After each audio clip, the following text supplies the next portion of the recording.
cultura, bem-estar psicológico e evitamento experiencial. Não obstante a transformação de seu significado ao longo do tempo, o conceito de sofrimento no padrão social dominante contrapõe-se ao de bem-estar. Mais do que isso, a dimensão de sofrimento como contraposta à de bem-estar, referida ao sentimento mais que à ação, reflete-se na fórmula estar mentalmente são versus ter uma doença mental. Por sua vez, estas etiquetas valorativas têm o significado de favorecer ou perturbar o curso da vida. Como Dodger 2004 tem evidenciado, os valores sociais em ascensão no nosso mundo têm equiparado felicidade à ausência de dor, à ausência de problemas, à ausência de ansiedade e preocupações, ao mesmo tempo que à presença de certos níveis económicos e sinais estéticos. As relações genericamente estabelecidas na nossa sociedade potenciam que sentir-se bem se contrapõe a sofrer, sendo o primeiro contemplado como normal e, por derivação, o sofrimento como anómalo. O sentimento de sofrimento emparelha-se socialmente com pensamentos de impotência e de incapacidade. A ideia da vivência do sofrimento como contraposta à de ação ou estar disposto a atuar no sentido do que se quer fazer com a sua vida. De tudo isto, inevitavelmente, se derivam múltiplas relações cruzadas, as quais vão proporcionar um conjunto de valorações e de comportamentos que se relacionam com o ser normal, ter uma doença mental e outras consequências. Por exemplo, responsabilidade reduzida dos seus próprios atos, a indulgência consigo mesmo, a permissividade dos outros e do sistema, etc. O caso é que, no nosso mundo atual, o indivíduo sente a obrigação de sentir-se bem e evitar o sofrimento, porque este tem sido reputado como algo anormal, negativo e inapropriado para viver uma vida plena, em especial nesta sociedade da pós-modernidade. Além disso, o facto de ter centrado estes conceitos, de sofrimento e bem-estar, sobre as sensações em vez das ações, obriga a conceder na ontogenia da pessoa a procedência dos sentimentos de bem-estar ou de mal-estar como acontecimentos privados centrados no íntimo. Obriga também a buscar a procedência social do facto de que certas sensações sejam valoradas como positivas ou negativas e como normais ou normais e, mais importante ainda, obriga a procurar o relacionamento com diferentes padrões de atuação em prol de diferentes objetivos. Uma vida indolor passa por ser o objetivo prioritário dos seres humanos, perceptível quer no dia-a-dia, quer na prática clínica.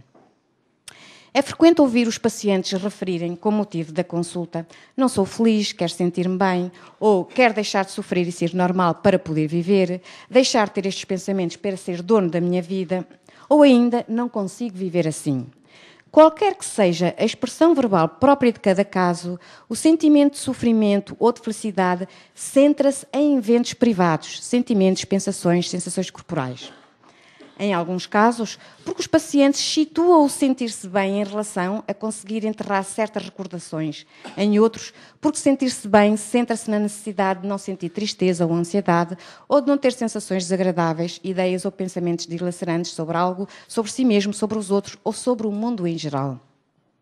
Parece assim comum que sentir-se bem é equivalente a extirpar certas sensações, pensamentos ou outros eventos privados e que estes são entendidos como negativos e anormais, funcionando como barreiras que impedem o indivíduo de viver a vida.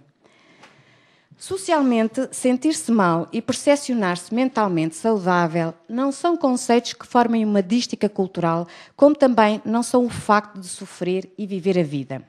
Encontramos no nosso dia-a-dia diversos exemplos de textos, livros sobre saúde mental que espelham esta ideia. Alguns exemplos de títulos: Como evitar e superar o stress dos docentes, Controla a ansiedade e consegue ser feliz, Sinais de tristeza, medo, preocupação, aqui tem uma solução. Do pânico ao poder, acalmar a sua ansiedade, vencer os seus temores e tomar o controle da sua vida. Você pode ser feliz, ultrapassa a ansiedade, a cólera e a depressão. Estes são alguns exemplos.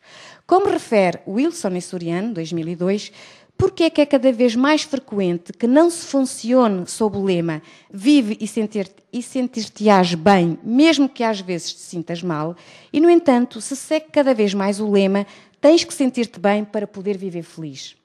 O problema é, pois, se esta ideia genérica de que é necessário controlar os eventos privados para poder viver feliz, eternamente presente e exposta até à saciedade através dos meios de comunicação e das mais variadas formas de expressão cultural, quando tomada como rígida ou única pauta de funcionamento, reduz a emergência de perturbações psicológicas ou, pelo contrário, supõe uma realidade em risco acrescido e uma exacerbação do sofrimento. A resposta a esta questão não pode ser única, nem simples, nem fácil, contemplando diversas nuances. São nas circunstâncias sociais que se fomenta com mais afinco a necessidade de sentir-se bem no mais íntimo para poder triunfar ou para poder viver, que se desenvolvem uma boa parte dos aforismos sobre a saúde, doença mental ou as perturbações psicológicas.